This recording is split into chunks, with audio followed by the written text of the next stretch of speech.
Hello everyone. In this video we are going to discuss about human ear. This topic will be discussed in relation to general science topic. So we will discuss this topic accordingly. Human ear is divided into three parts: outer ear, middle ear and inner ear. Outer ear has further three divisions, that is pinna, ear canal and eardrum. Pinna is responsible for collection of the sounds. This ear canal is also called as external auditory meatus, that is this canal, external auditory meatus. So this is basically responsible for passage of the sound from the outside, which is collected by the pinna, to the middle ear. That before the middle ear comes, there is eardrum. Eardrum, that is also called as tympanic membrane. So what all you have to remember about all these three parts is: pinna is responsible for collection of the sound, eardrum, ear canal or external auditory meatus is responsible for the passage of the sound. And there is something special in this ear canal, that is there are ceruminous cells which secrete cerumen. So the waxy substance which you see in your ear canal, that is secreted by the ceruminous cells, which is called as cerumen. So here this is one thing which is present, and there are also hairs which basically collect the dust. So these two things you have to remember about external auditory meatus or ear canal. Now there comes the eardrum, which is also called as tympanic membrane. And what you have to remember about this tympanic membrane is that it is an stretched membrane of connective tissue. Now you see, attached to this eardrum or this tympanic membrane, there are three bones. These three bones together are called as ear ossicles, which you must have heard of many times. There are three bones. It is written here: hammer, anvil and stirrup. Their another name is malleus, incus and stapes, which we will see in further slides. Now you can remember the sequence of malleus, incus, stapes as MIS, M-I-S. So another name for that malleus is hammer, because it gives this malleus looks like a hammer. So basically due to the shape of this bone, it is named as hammer. Now, or another name, that is malleus. Now the second bone, that is this anvil, that is called as incus. Now this incus which is there, that is attached to the hammer, and to the incus there is the third bone and the smallest bone that is attached, that is called as stirrup or stapes, whatever you say. Now this third bone or the smallest bone of the ear ossicle is attached to the inner ear. In inner ear there are two parts. One is the vestibular apparatus and the second one is this hearing part, that is the cochlea. So the vestibular apparatus is responsible for the balancing of the body, in which there are semicircular canals, and this cochlea is responsible for the hearing.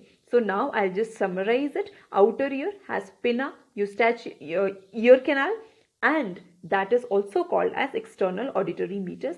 And the third one is eardrum, which is also called as tympanic membrane, which is a connective tissue. The middle ear, it is a air-filled cavity in which there are ear ossicles. There are three bones: hammer, anvil, stirrup, or malleus, incus, stapes, which you can remember by the term MES. And the inner part of the ear, that is this inner ear, which contains the vestibular apparatus, which we will see in the further slides, and the hearing apparatus, that is the cochlea over here. There is one more labeling, that is eustachian tube, which is very important. You can see that this is the middle ear, this part which is air-filled cavity, this circular part which is the air-filled cavity. Now this eustachian tube, it is starting from the middle ear and it gets attached to the pharynx. When we were studying respiratory system, we studied about pharynx, which is the common passage for food and air. So in pharynx, this eustachian tube goes and it gets attached. So I'll tell you the function of the eustachian tube here only. That this eustachian tube is basically responsible for maintaining the pressure of the middle ear and the outer environment. Now see what happens is, Suppose when the sound waves come here, and if the pressure in this area and the pressure in the middle area is equal, then the normal procedure will happen of the movement of the sound waves and production of the sound and interpretation of the sound by the brain. But if suppose there is less pressure over here and there is more pressure over here, so what will happen? That the shape of the tympanic membrane will vary. And what if here high pressure is there? So this tympanic membrane will be little bit towards this side, and if there is low pressure over here, tympanic membrane will be little bit in this side. So the function which this tympanic membrane actually does, that will not happen if the pressure in these two areas, that is the outer ear and the middle ear, will not be same.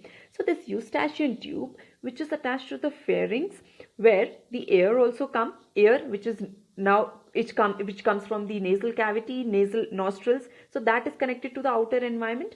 So indirectly this middle ear is connected to the outer environment, and this ear, this outer part, outer ear, is automatically connected to the outer environment. So here, due to this eustachian tube, the pressure in the middle ear and the outer ear, it is balanced, so that the sound waves, they come, because the sound waves, they come and they hit the tympanic membrane. So if this will not be in the proper shape, the function, that is the basically the sound waves which get hit by which hit the eardrum, or you can say tympanic membrane, will not be done properly. So if I have to summarize it in one line, I would say eustachian tube balances the pressure between the middle ear and the outer ear. Now you can see here three parts which are there. Outer ear, which includes the pinna, external auditory meatus, and the tympanic membrane. In the middle ear, you can see this tympanic membrane, these three bones, malleus, incus, stapes. I told you how to remember, miss. Now you can see there are two windows which have been made here. One is called as oval window, another one is called as round window, and this is the eustachian tube. Now you see here, this complete area is air-filled area, air-filled space, you can see, which is the tympanic cavity. This cavity is called as tympanic cavity. Now the third part, you can see inner ear, in which I told you there are two parts. One is vestibular apparatus and the second one is this cochlea. This coiled part is called as cochlea here. So you can see here there are semicircular canals present here. These are the semicircular canals. These three canals which are present, they are present perpendicular to each other. 1, 2 and this third canal, they are perpendicular to each other. And this two utricle and saccule, utricle, saccule, these two swellings you can see here, these two and the three semicircular canal, they together make up the vestibular apparatus, which has no role in hearing. This is very important. These parts, that is utricle, saccule and these three semicircular ducts, semicircular canals, they don't have any role in hearing. They are completely responsible for the balance of the body. Now you see here this coiled part. This coiled part, which is called as cochlea, is responsible for hearing.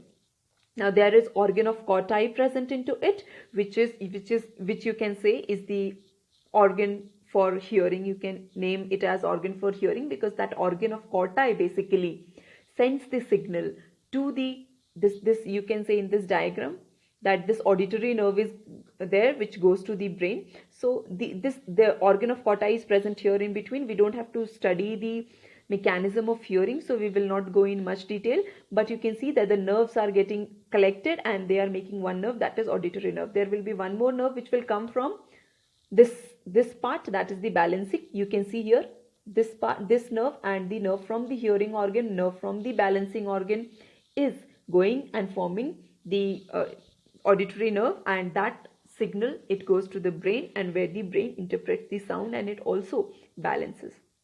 Now here you can see that ear has two functions. As I told you that this part is responsible for balancing, this part responsible for hearing. So you can say that ear is a phonoreceptor And ear is an statoreceptor as well. Phonoreceptor because it is responsible for hearing, and statoreceptor because it is responsible for equilibrium. Now what kind of equilibrium does it provides us? It gives us static equilibrium, and it also gives an this angular you can say equilibrium, or circular dynamic equilibrium. Basically the correct word will be, one will be static or linear equilibrium, and the another one will be dynamic equilibrium.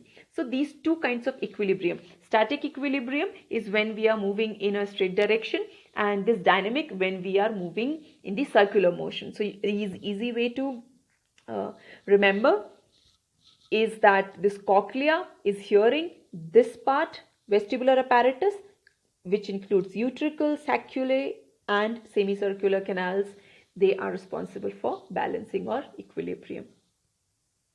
Now in this diagram you can see all the three parts together. So this is the part which collects the sound. Here the sound goes, it hits the tympanic membrane.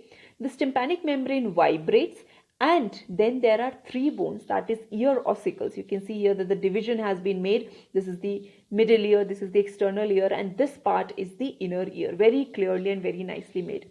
So I'll just summarize what happens when the sound waves come. So here the sound waves they come in the external auditory meatus, that is the ear canal. Then the sound waves, they hit the tympanic membrane. When they hit the tympanic membrane, it vibrates, and after it vibrates, the three bones, that is malleus, incus, stapes, they also vibrate. So what is the function of having these three bones basically? So these three bones are responsible for amplification of the sounds. Whatever sound waves you get in here, that are amplified by the middle ear or the ear ossicle. So that can be a question. One question can be asked, that is about the ceruminous glands, cerumen secretion, that is the waxy secretion, hairs present here. Then the tympanic membrane, which is a connective tissue. These three bones, malleus, incus, stapes, hammer, anvil and stirrup. Now, and one is that this cavity, that is the air-filled cavity, it is attached to the eustachian tube which goes to the pharynx. Here it is written to the nasopharynx. So that is a very important part of this ear, structure of the ear, that what is the function of this eustachian tube. Another thing which can be asked is the amplification of the sound, which is done by the three bones, ear ossicles. Now the mechanism we don't have to study, but we will simply understand. You can see here that the nerves are coming from the balancing part, that is the semicircular canals, utricle and saccule, and the nerves are also coming out from the cochlea, that is the hearing part. So sound waves come, hit the tympanic membrane, the sound gets amplified, then it goes to this part of the inner ear, that is this cochlear part. There the sound waves, they come here. I told you that there is organ of Corti which is basically responsible for hearing.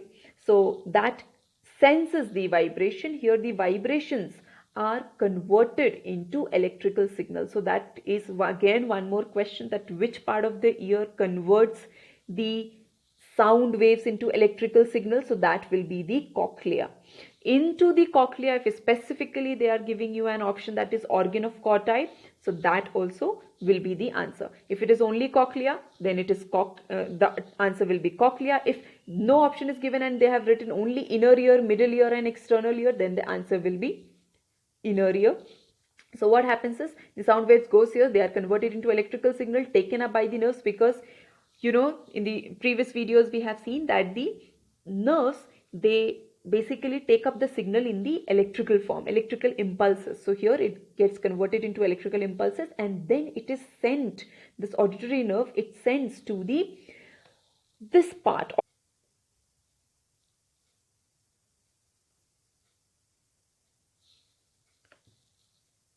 So you can see here that the sound waves, they come here, gets converted into electrical signal, then they are taken up by the auditory nerve, then it goes to the brain, where the brain identifies or you can say it gives the signal that this is the sound, whether it is of high pitch, low pitch or things like that, and then it interprets the sound. It is done by the brain. So this is basically the traveling of the sound, and this part of the ear, that is the inner ear, which is responsible for balancing. So you can see here that the nerves are also coming out from this, which the message again goes to the brain, and it basically interprets that whether the body, what action the body has to do.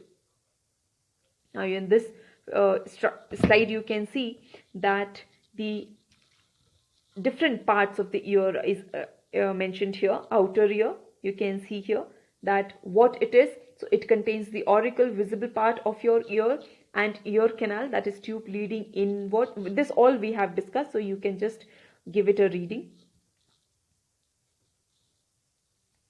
Now again we will come to this part of the slide in which it is again clearly mentioning about the outer ear, middle ear, and the inner ear. So you see here what is happening here. It collects and concentrates the sound energy. It goes here. It hits. So the ear canal, it carries the sound to the eardrum, a membrane separating the canal and the middle ear. Now it goes to the eardrum, which vibrates in response to the change in response energy, setting into motion three tiny bones which are called as ear ossicles. So you can see here it vibrates against the fluid filled cochlea. This cochlea has a fluid filled, it is filled with fluid.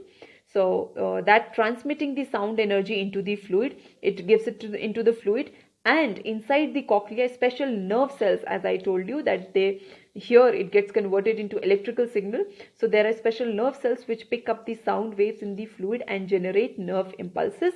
So those nerve impulses, the auditory, now the next part, that is the auditory or the hearing nerve, it carries the nerve impulse from the cochlea to the brain where they are received and heard as a sound. So this slide basically completely tells you that how the sound travels through your ear. So this you have to remember again, balancing part of your ear. So ear has two main functions, balancing and hearing.